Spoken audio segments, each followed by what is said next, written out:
The UK driving test includes the option of forward and reverse bay parking, but this is often done in a quiet car park where there is plenty of space. After passing their test, new drivers find that in reality, car parks can be very busy places, with many other hazards present to make it much more difficult to safely park their car. In this video, we will visit 3 different car parks and practice bay parking in real-life conditions, while sharing a few tips to help new drivers. If you would like to see our next video as soon as it's released, then subscribe to our channel and click on the notification bell now.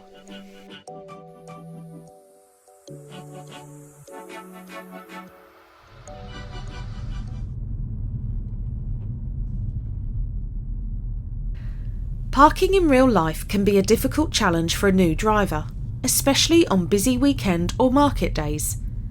Here we are entering a local supermarket, and the first thing we notice is how tight the road layout is.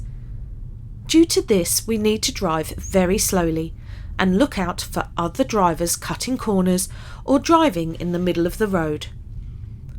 There will also be plenty of pedestrians around, often walking in the road without any thought for their own safety. We usually stay under 10 miles per hour, just in case something unexpected happens.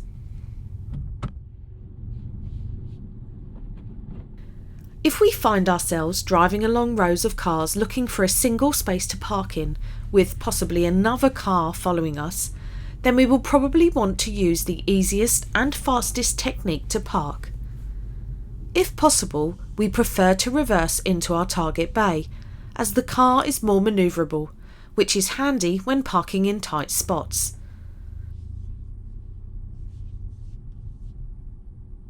Since we normally drive on the left side of the road, we can use this to our advantage when parking, so we find it easier to look for an empty bay on the left, as it allows us to use the 45-degree method to park easily from our normal road position.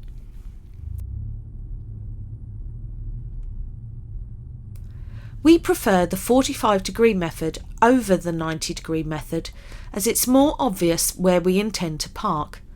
So following traffic is far less likely to accidentally get in our way or even steal our empty bay.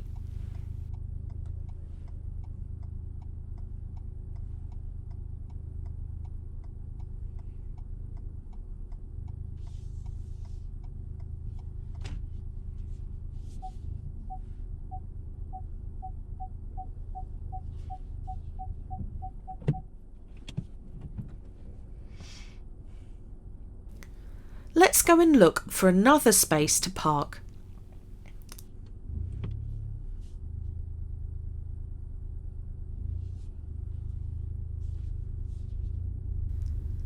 If we spot a space on the right side of the road, then we could drive forwards into it, as we have enough space to turn from our normal driving position.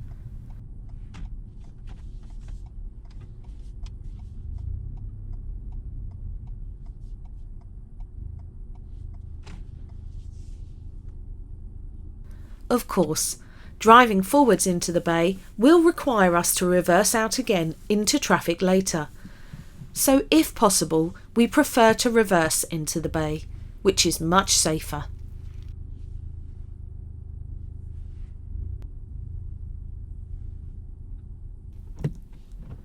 For a more detailed look at how to do either the forward or reverse bay parking manoeuvre, then please watch our other videos. Let's go to a multi-storey car park next for a few more tips.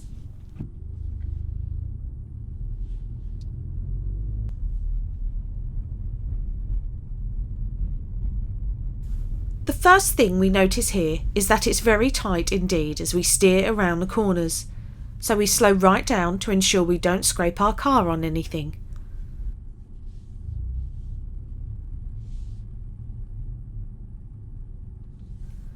To make it easier to park, we often look for a quiet area in the car park where it is not as busy. so here we should see more empty spaces as we go towards the top. We might have to walk a little further, but the benefit is that we have more choice of parking spaces and less people around us to get in our way.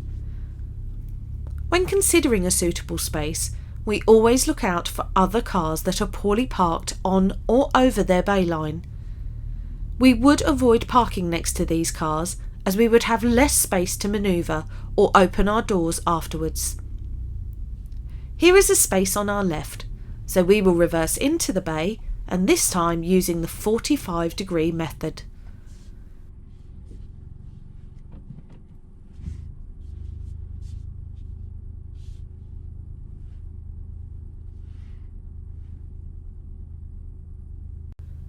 Notice how we reverse very slowly, which gives us time to look out for any danger nearby.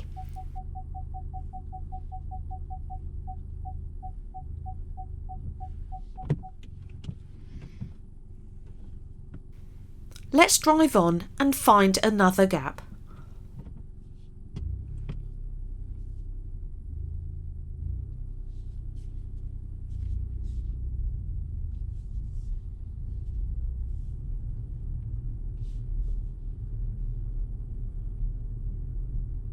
Those large yellow curbs would be easy to hit, so we steer around them very carefully to ensure our wheels don't get damaged.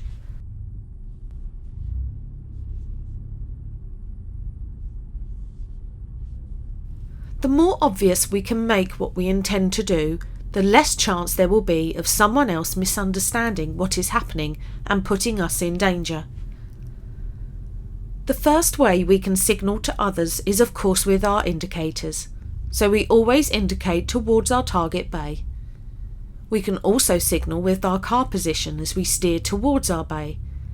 And finally, if we need to reverse, our reverse lights will show anyone behind the car that we intend to back up, so we always select reverse gear promptly.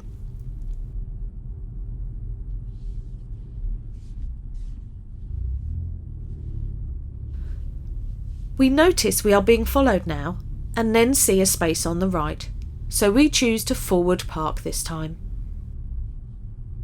Once our right door mirror points into the bay we want, we steer towards the bay. This trick also works on the left if needed.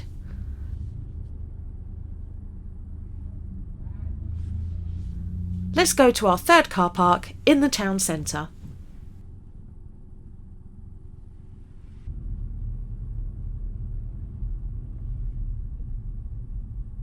Now we have entered the car park we saw at the start of the video. This car park has narrow two-way roads, but no give-way markings anywhere, so we must be careful. In contrast to the aerial view, when at ground level our vision is very restricted by the lines of parked cars, so we drive really slowly just in case there is danger just out of sight.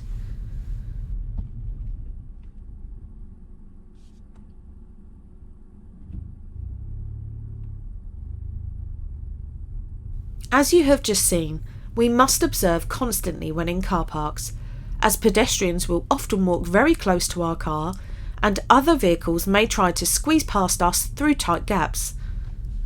When this happens, we just wait patiently until it's safe to move. It's tempting to wave people past us, but we shouldn't, as it could cause confusion or someone to move without checking for other dangers.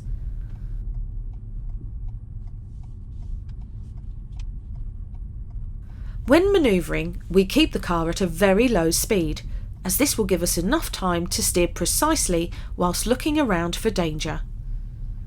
Here is our final parking space on the left, and we will be reverse parking this time.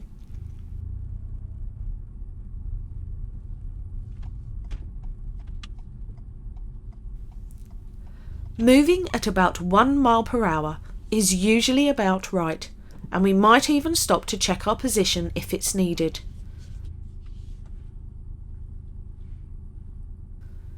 For more details on how to use good clutch control to move this slowly, please watch our other video, Clutch Control at Low Speed.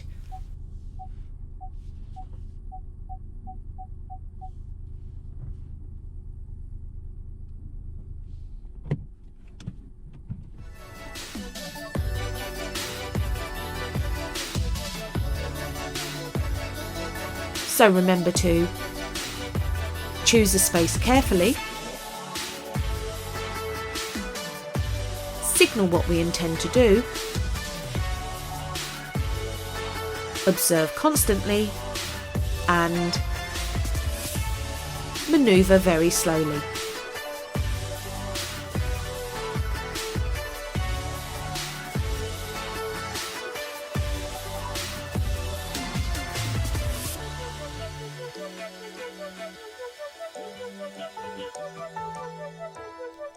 If you found this video interesting and would like to be notified when we release the next one, then please click our logo to subscribe to our channel.